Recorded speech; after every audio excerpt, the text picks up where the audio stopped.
Ready?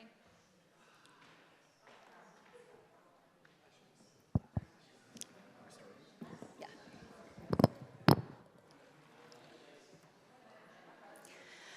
Good morning, y'all. Good morning to those in the room already. Thank you for figuring out that we were upstairs today, back in our great hall, which is ever more beautiful all the time and ever more beautiful. So exciting. Hello also to the folks online. We're glad to be able to stream this morning thanks to the internet fates. It's all good. We're really pleased today to be able to tell a Calvary story in a Calvary way, to talk a little bit about the art of Calvary, which I think will also end up being kind of like the art of being Calvary, something about our identity and who we are and what we value.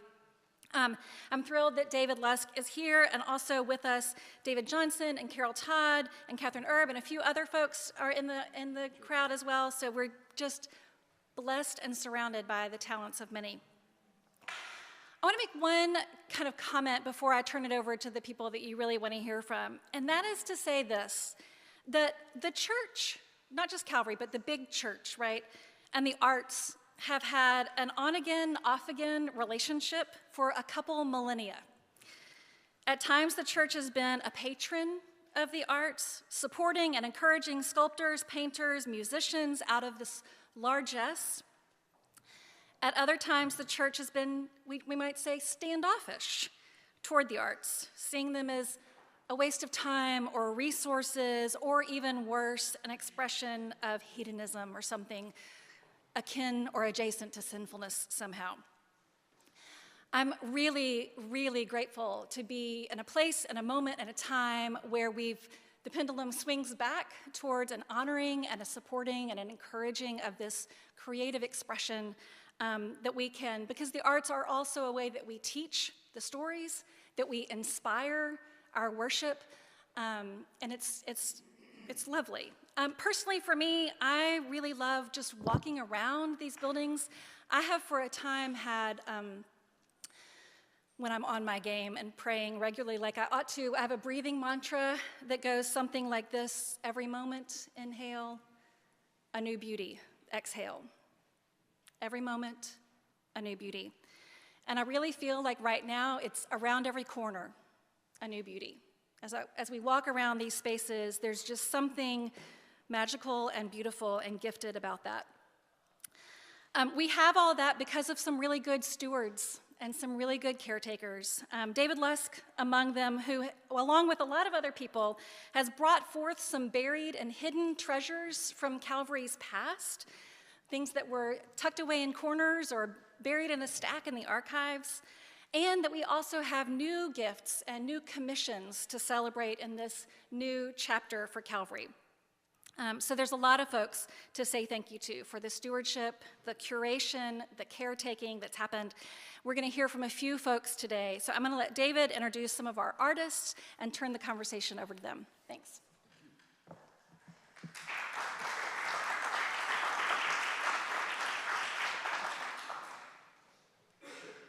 It's on. Okay. Good morning, y'all. Good morning.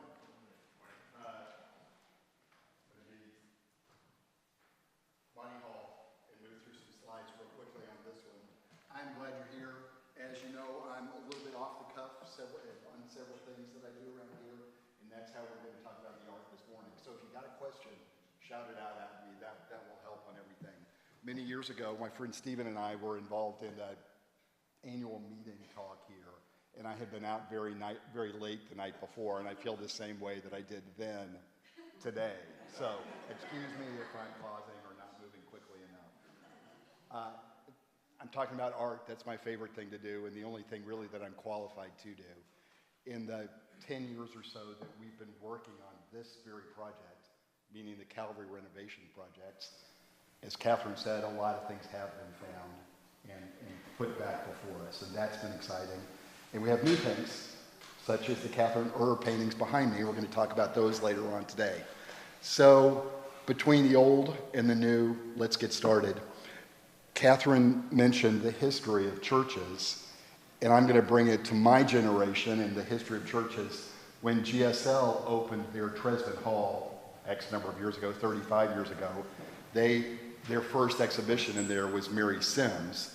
And if you know Mary Sims or knew Mary and you knew her gigantic works, they were not necessarily liturgically thought of, and maybe not totally appropriate in that church space. Big nudes, still Bible stories, but often from her feminist perspective. So with that, that's my exciting step off and our start of what Calvary's doing at this same time. Mary's been in the back of my mind as she is with many things. She's a close friend of mine. We don't have any of her works here, but I think she too would appreciate the arts being part of a living organization, living organism that Calvary is. So first, a few lists of things that maybe we don't always think of art at church, but that I do. There are flowers. There's a great flower guild here. We have music. We're hearing the organ in the back of this forum this morning. The architecture of the space. I mean, look at this space that was, this room at one point was more of a gymnasium or cafeteria with radiators hanging on the wall and a linoleum floor. 50 years ago it became this, and we transformed it again a couple of years ago into this smaller Great Hall that we're using again today. The stained glass, and Diane, I know you've led classes on the stained glass in our building. Beautiful pieces that we're with every Sunday. The interiors and the furnishings. If you're on the front row, you get orange cushions to sit on in our captain's chairs. That's all part of it also. The altar hangings and just a few more things, even down to the plaques. There's this Lily Austin plaque that's back behind us here. And one of the most beautiful things I think of in our whole complex are the endowment plaques that are in the bell tower. So take a look at those sometime when you're walking out the bell tower. Beautifully made, artistically created. Then other things where the artists actually have names, or at least we know that an artisan made them. Think of the Jesus that's in the hallway down here in that little hole area, the one-handed Jesus. The French angels up here hanging. There's a fourth one of them that's now in the corridor of the staff offices. The ceramic gospelers that are in the Montgomery foyer right over there. They're a little hidden, but they're on our walls again. The fence and the railings around the courtyard at the corner, and the new fence that's coming up around the new handicap ramp on 2nd Street. Artist made, the new one by the Metal Museum. The mural, as we all know, the mural that's still part of us, and pieces of it are still with us. Painted originally sometime in the 50s, repainted after some damage in the 70s. I should be flipping that one today.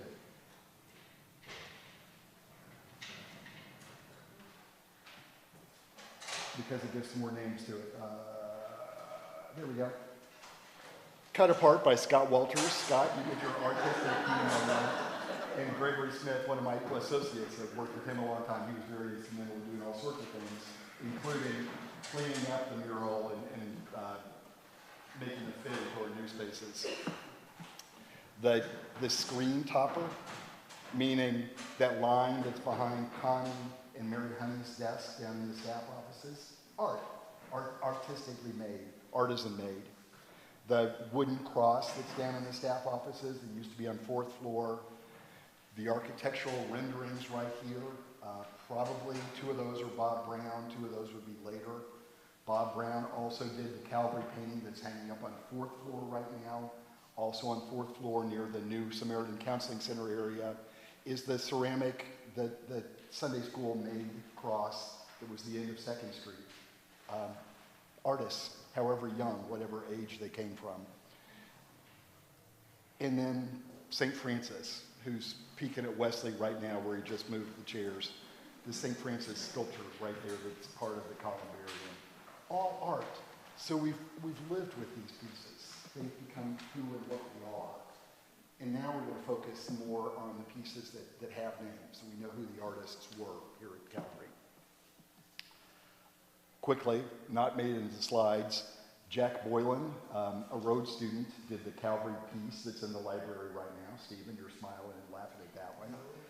Plenty of stories on that. That one I found in the attic at the house that Carissa and I share, and it came out and came back to Calvary anyway. Also, Pam Wagner, take a look at that in the Little Lambs room here on second floor. There's a donkey painting in there that many of you probably have not seen yet that is very fitting in that Sunday school classroom. In the Memphis room, you need to know the names of our rooms. The room that's kind of under the stairs downstairs are two paintings by Adele Sipestein. She was represented by a gallery here in Memphis. Former Calvary people owned them and wanted to do something else with them. Here they are. Thank you, Robin. Perfect. Yeah, I didn't know those were on there. Thank you very much, Robin.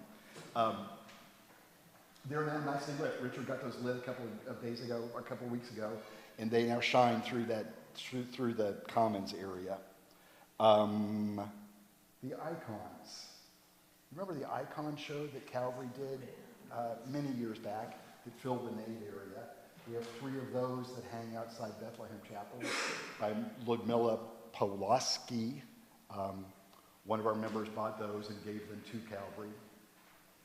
It's just showing what we've done and what we've looked at over the years.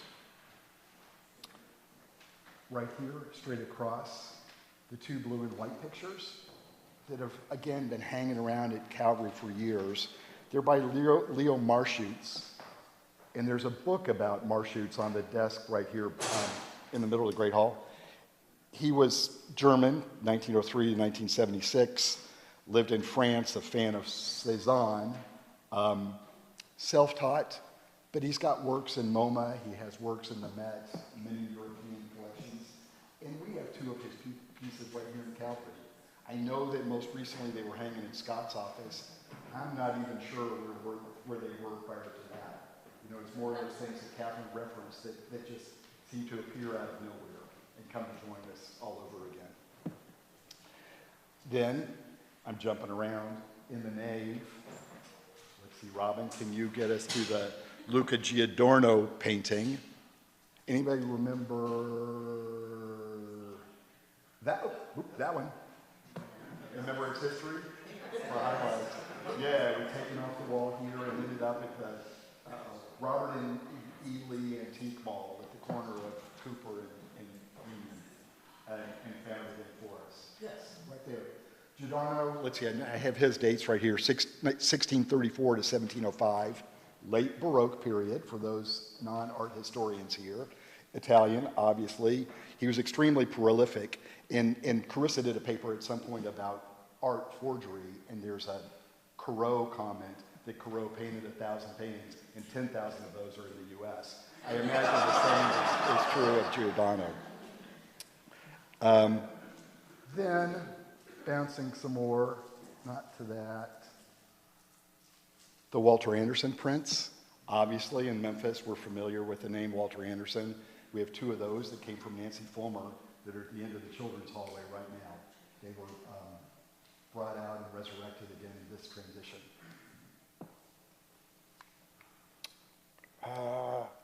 Then, this one, new to us, and I'm going to thank Suzanne Darnell for giving that to Calvary.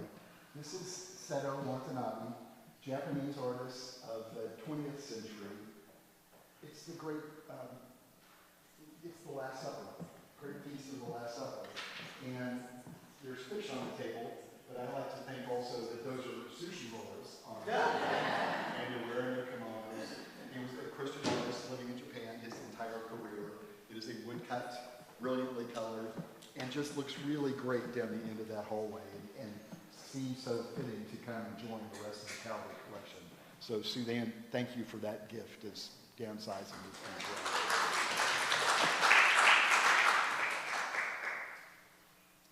Then these 2, we remember the Vita Reed paintings that used to be at the back door, the alley door.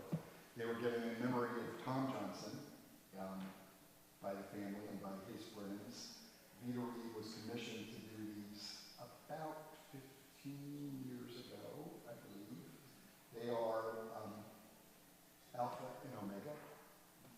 Vita Reed was a longtime painter who just died very recently, longtime Memphis painter, Memphis College of Art instructor, very thoughtful, very great instructor, and beloved by many in this community. And I know they were loved down by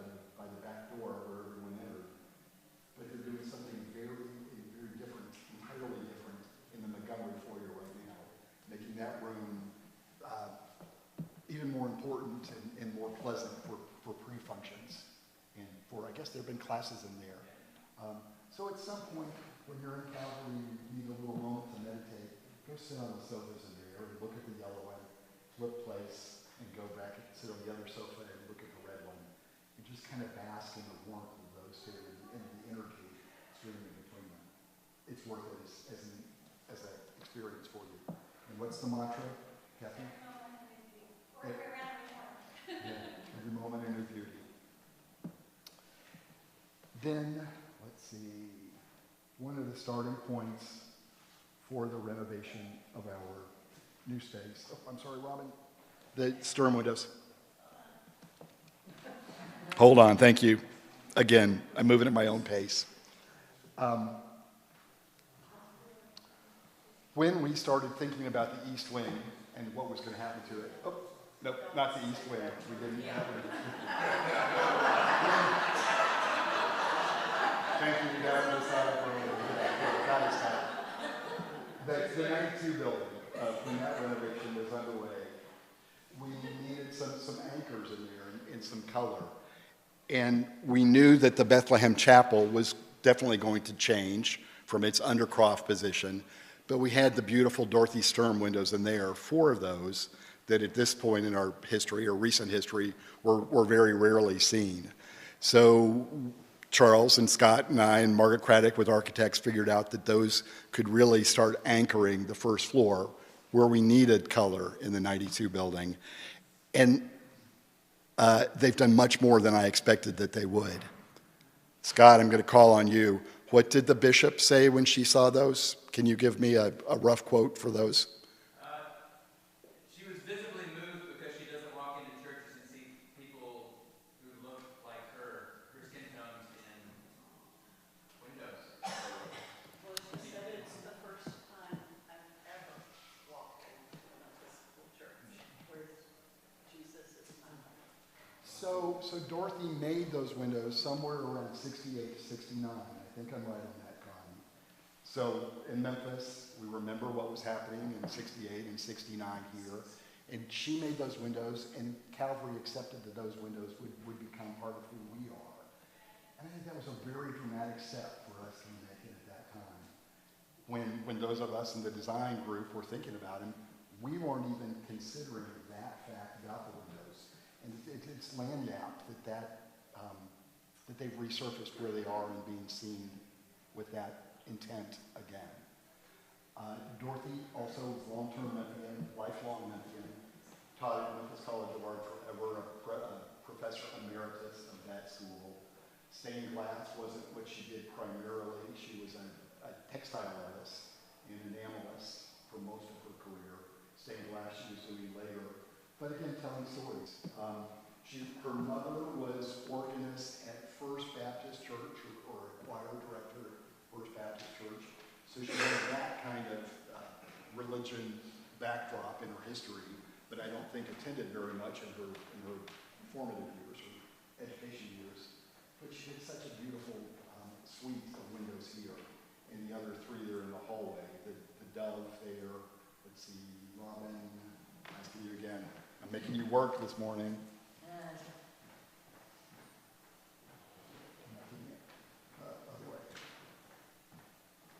Yeah, the dove and a hand and a chalice.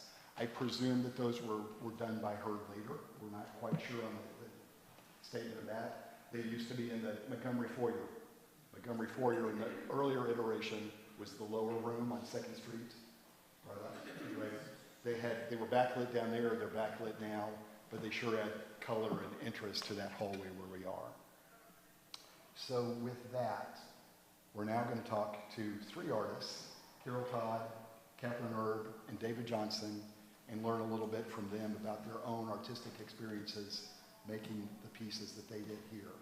So David, I'm going to put you on the spot first, because today and yesterday, the banner was back up in the name. And the banner originally made what year?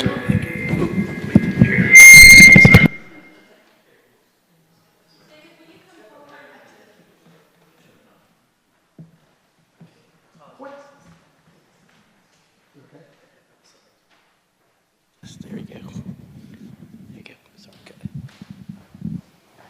When did you make the banner? What year was that? 38 years ago. This hanging is the 38th year of that service. And this is the second iteration of that. Yes. So like the mural, it wore out and had to get a new mural covering the whole thing. The original one was stored on 4th floor or somewhere in the heat, and the fabric rotted. It was stored in my garage Okay. for the first 3 years. The curators and the registrars here at Calvary don't allow that anymore? No. Okay.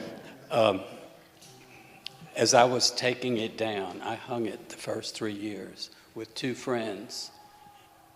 And the ladder we had would not reach the iron bar.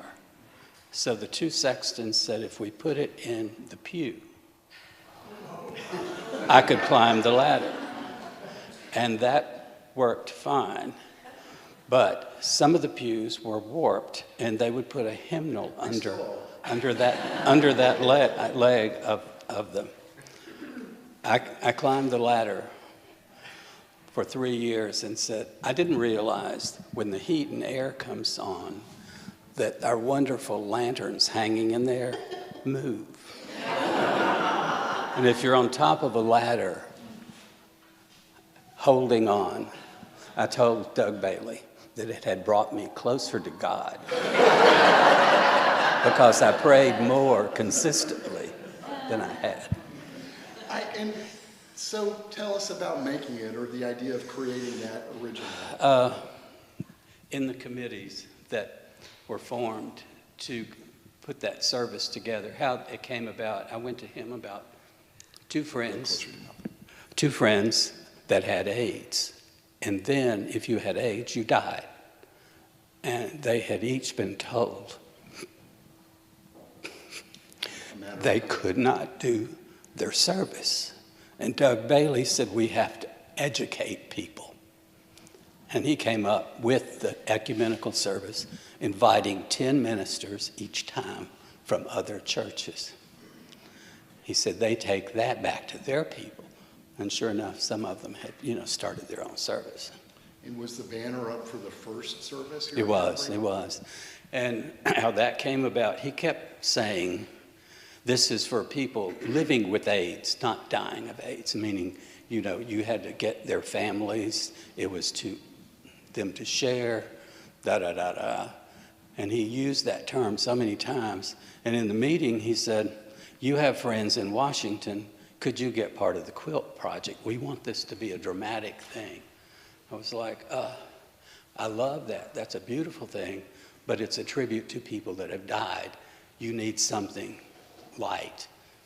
What do you mean? I said, I'll have to think on that. Thus, I came up with the idea of fabric. Rose Johnston donated the fabric. Each time. But it was figuring it out and being in the design business, one of my careers, it was like hanging draperies. I figured out a rod pocket for each. It's a simple thing. And also like cutting hair, another Exactly. one of your gigs. One of my other. I would never have used those scissors, but I went through several pair of scissors. Yeah. Cutting it out on my dining room table. So what's it mean to you when you see that come back out every year? It's moving to me as much as the first time, it's just like. And one particular Sunday, the sun was so bright coming through, and the way it was lighting our church, I was like, how can I produce that as a painting? And I came up with 12 panels, each 12 inches by 12 inches, doing this process with plaster and that same kind of fabric, stretching it over, creating my pattern, actually copying what I had done for the banner. And are you thinking breathing in beauty, breathing out beauty while you're making it too? Of course. With the mantra? Of course. Yeah. So that's spectacular. We all know several of us in the room have been married underneath that. It's a big part of where we are. And as you'll see again today, it is so dramatic in that space and breathtaking still every year. I think the same of the new piece you did, which is downstairs. On the top of the comments, the chord piece is David's newest work, which he was asked to do, 6 months ago or so, and you turned me down 3 or 4 times repeatedly. I was flattered and I wanted to do it. I came up with the design, but the idea of executing it on that scale. And my studio space that I no longer have, I had the opportunity I was frustrated with my landlord to give that up, was like, you can make this in the church. So I had that wonderful room I could walk in for inspiration. And when they asked me about a design, the only thing that I had to consider was make it colorful. And when I started looking at those Dorothy Stern, I took all of the colors from those glass pieces. And during that time, which was the summer, when you were considering the work, you were every Sunday in Mimsey's class, and I'm prompting the next story. After the design, to me, I was like, how can I represent, using color, how can I represent my Calvary experience? And it was a journey of faith when I found this church, that it was so all-inclusive. So each of those panels has 14 chords, various sizes, different lengths, representing people searching for their journey to God. Starting out off one wall, sundry, various directions they're wandering, but then they come together on that one wall and come down. And what's the title of the piece? I should know that, and I don't have that in my mind yet. I really don't have a title, but in taking that class with Mimsey and Catherine, studying the Old Testament, never thought I would be. I had a problem with the ropes, because they were really woven ropes. But ropes, to me, was restrictive, as in bondage and hanging. It all had those negative. And there was, from the Old Testament, Catherine might have to quote it, I cannot, but it was God displeased with the sacrifices. He wanted people to present their love of him in bands of color. And it's like, circle that. I want to see that on a plaque. That is what I have done. Yeah, and done well. So, Thank you, David. Thank you. Thank you.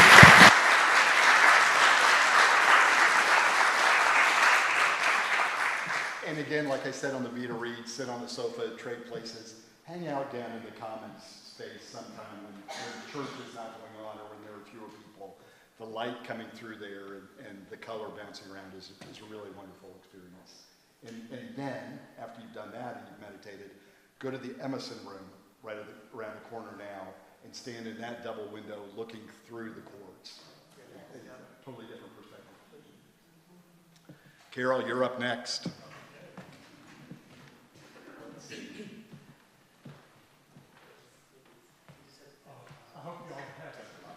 Some questions. We're good. Needs Carroll Todd. Okay. How long have you been part of this place? I probably as a 2-year-old. So as a 2-year-old, my family always came to Calvary, and I'm not sure which piece. Can we go to the first? I can't, but somebody can. I did a memorial. This right here for my mother, and she passed away. Gosh, it's been 15 years. And anyway, did this. she always loved gardens. And so trying to bring God and nature into the church. And it's a piece in bronze. It has a couple of birds on the tree limbs. And her favorite were rabbits. And she would, as a little kid, I remember loving to play with her rabbit collection, and of course breaking probably half the rabbits. But this one's in bronze, so it doesn't break. Well, But at the very base. Carroll grew up in Ansdale, so you know that's 7 acres full of bunnies at the time. So that part too. And Yeah. trees. And trees. Yeah. Anyway, so it's a great memory.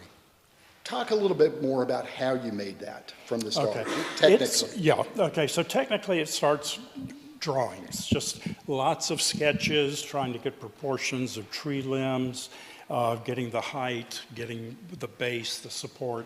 And so after I've done some sketches that I like, then I literally make templates in cardboard for the physical shape of the tree. And then I use the templates to mark the bronze and cut it. It's sheets of bronze that are about 1/8 of an inch thick. And so the bronze is cut, it's rolled and hammered to shape it into the curves, and then it becomes welded together. And it's welded together, all 4 sides seamed up so it's solid. And then the welds get ground off, then the whole piece gets sanded, and then it gets patinaed. So it's a long process, but it's just the way I've worked in bronze for many years. Because I'm able to do it in my studio as opposed to having to send it out to a foundry. And you'll remember that this used to sit out in the columbarium for many years, from when it was new. It started there, and then it moved to this place during transition, and ended up down here at the foot of the stairs. Charles and I and others all wanted it to be the end of the long corridor, but we're about 4 inches too short on the ceiling height, and we couldn't gain any of that. So then, after the chapel space was created, and Scott et al. Figured that we needed an altar piece in there, Carroll was asked to do legs for the stone that came out of the Bethlehem Chapel to create the altar in the new Bethlehem Chapel. So talk about those pieces. So this piece, So the slab that had been in the Bethlehem Chapel was this beautiful slab of travertine marble. And so when they had decommissioned that altar, they saved the stone. I think it was just taken out. There was no active decommissioning. Okay. Anyway, but the stone is a 300-400 pound piece of stone, so it had to have a base to support it.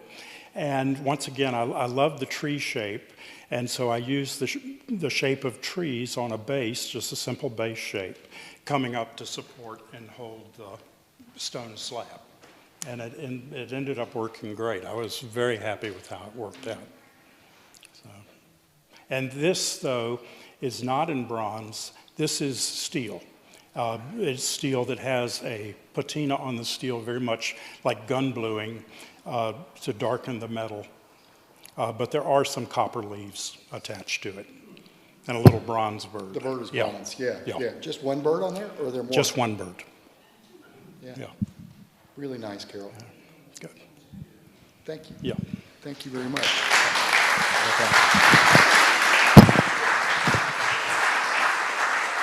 Okay, Mama's herb. So we're saving the newest for last.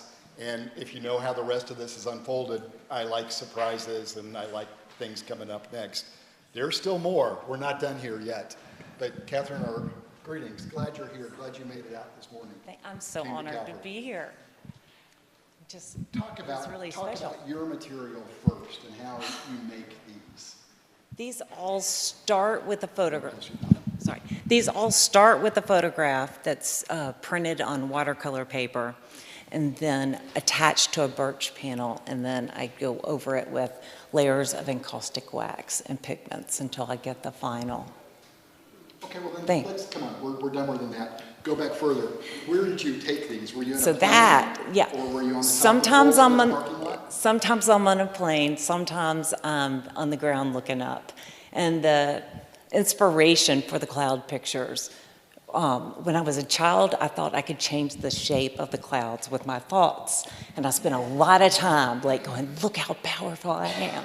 And I would change shapes of the clouds. And then when I grew up, I realized, well, I may not be able to change the shape of the clouds with my thoughts, but I can change the shape of my life with my thoughts. And so I started the practice of any time there were ugly thoughts, I would take a moment and look up. And so these just became kind of my mantra. I loved yours. So that's when I decided, well, gosh, I need to honor this practice. And that's where the series came from. And they were, we have 3, 4 very nice individuals who made these possible, commissioned Catherine to do it. She came up with about 8 different options of cloud types and cloud colorations, and these 3 were selected. They're condos. That's the ancient, or the old name for the round shape.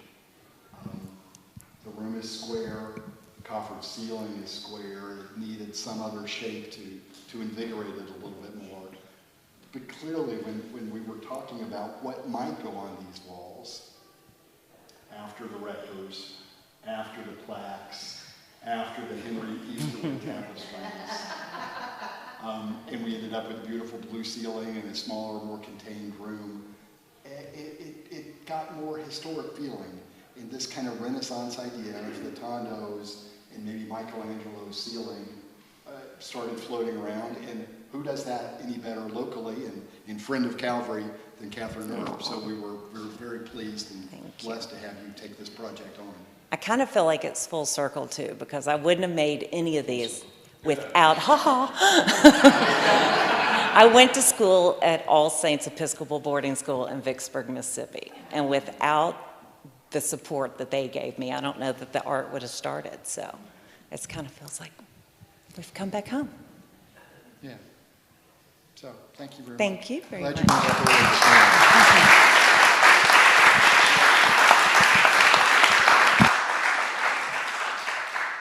So now it's Q&A. If we would like to, let's see. Well, we got lots more time, don't we? I didn't talk very long. Catherine didn't talk very long. She can talk longer. Questions?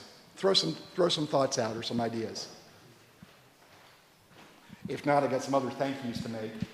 One, Karen and Raymond and the rest of the family, the group who, for how many years you put the banner back in the church.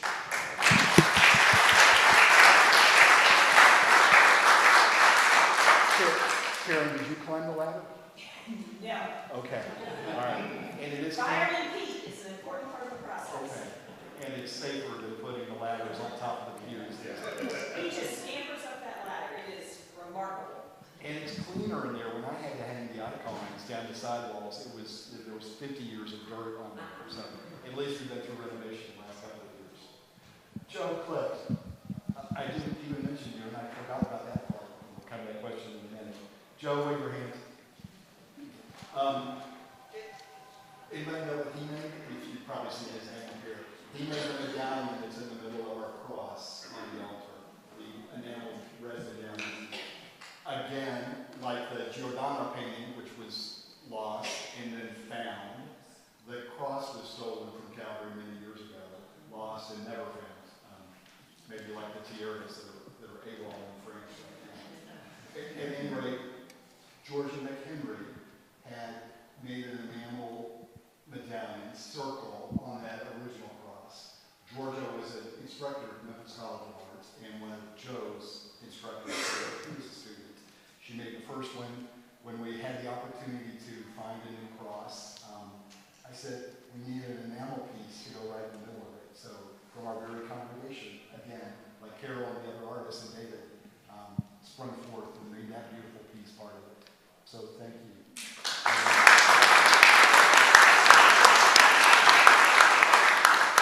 Joe also made the enamel boxes that Charles and Margaret and I got as our Calvary medals this past year. So again, continuing that craft. Sorry, question back there. Now, your turn. Yes, thank you. And beautiful work. Thanks to the artists for sharing. I guess I just wondered, I heard a little bit about the inspiration that the art from the color, from seeing the stained glass, and I wondered if, you know, I'm inspired by the nature themed work, the trees, the clouds. Was there any collaboration between the artists? So I guess this is a question for all three artists, or was there any overall theme that gave the artist direction? No. No collaboration. I don't think no one out there, certainly. You know, I think on that, we're 170-year-old project becoming. So the old pieces moving in with the new ones, I think it's really nice, like I just said about Joe being part of the congregation and being asked to create this for us. I think those of us who have been part of Calvary maybe know it best or have a different emotion in our hearts and minds in terms of creating things. So that was great to be able to pull from that. We didn't have anybody doing round condo of clouds, and Kathy was that. So, yeah, Jan. Just The altar piece, the lamp. Do you know anything about it? I don't know when that warehouse was even put in. Would that be 1880s? And I don't know who the painters of that were. But to that point, Jan, thank you, you prompted me again. The side panels, the furthest to the side, which dark blue background with gold shields and our wood beneath that. Those were made 20 years ago by Chris James, congregant here, and he also did the buffet. Thank you, Robin. You're reading my mind. The buffet in honor of Bob Watson that's outside the staff offices right now. And again, another one of those surprises. We probably have another similar functional piece coming at the end of the Narthex sometime soon by at least a former Calvary member, Calvary friend. So that's things to look forward to. David.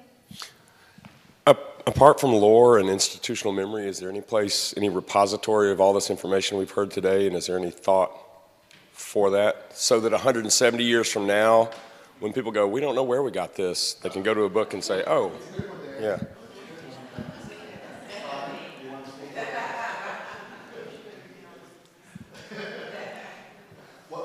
I hope that by the time convention comes around, convention is about a month away. Diocesan convention here at Calvary. So we're getting ready for an onslaught of how many people will be here? 140? Yeah, 150 people, extras who haven't been here. They'll be seen in your place. I hope we have QRs on the wall with tags by all the artists and the commission. So that's Robin and I have our jobs cut out for us somehow. Thank you, Robin. We do have a pretty fantastic archives that's housed on the 4th floor right now. If you haven't been there, ask Connie Marshall to give you a tour of that at some point. I'm frequently asked about the gentlemen who used to hang here on the wall. They're all installed on the 4th floor right now, and they look good. So they're watching things. There's that one with the records. There's also another room that will be more music oriented because there's lots of music archives right there too. And another new thing, as you wander around today, there is a choir composite from 1920, which was Studerman's, I think, first Messiah project at Calvary. That composite is newly hanging outside the choir room right now. So that's kind of cool. See who you know, or see who you remember with those faces and recognition. Suzanne? Yeah. Thank you so much for doing this, David. And I just want to say what this gentleman, David, said about inclusivity is so important to me and to a whole lot of us. And Dorothy Sturm's windows are wonderful. And that's the way I think of the Sadao Watanabe print of the Lord's Supper.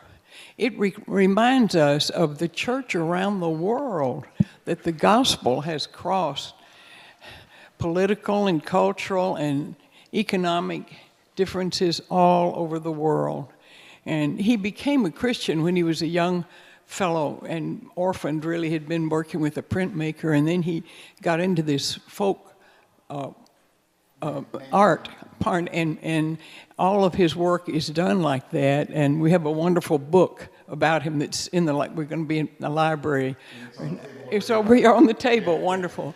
And I just think that that's so important. He devoted his whole life to just all of his art, and they depict all kind of biblical pictures. But I think to have some little children standing around in front of that piece and understanding that, oh, that's Jesus too, you know.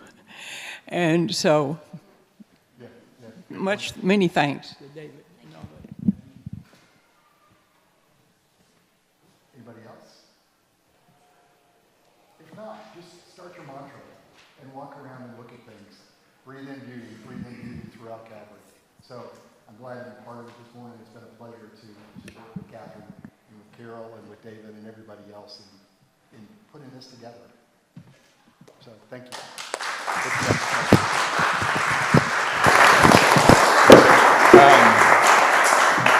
Catherine said I got the last word. So the person that was hidden in plain view, shrinking violet that he is David Lusk. Just saying. Most of you know, I got here 8 years ago, and I've spent 11 of those 8 years with David. He led our building effort, and the genius he has that I've gradually started to appreciate is that David is kind of the Johnny Appleseed of art. He knows how to put this with that. It's quite a gift to say, I think what this person does would resonate in this context. It's not a small thing. And so to watch it at the end especially, there were pieces that were commissioned, like Catherine's amazing stuff and Carol's and David's stuff. Also to see things pulled out from storage, and Gregory, who worked about a quarter time on David's dime for us in the last few months to put them together, find the spots. It's brilliant.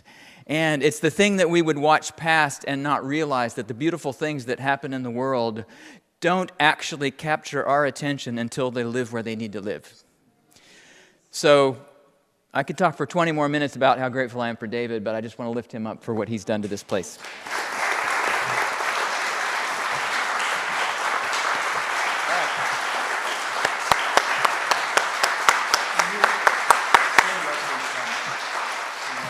Yeah, I will. Wesley, one of the nice things that every now and then is you get fresh eyes on a place, right? Somebody comes into a community, and I won't quote Wesley perfectly, but when he came into this space, you can correct me, he said, the art here is different, special. It's beautiful, and it feels like it has an integrity. It came from someplace. It wasn't just this place. This place is rich enough to pay whatever they want for anything to hang on the walls. It feels like there's a story. I'm a preacher, so when I quote people, I say what I wanted them to say.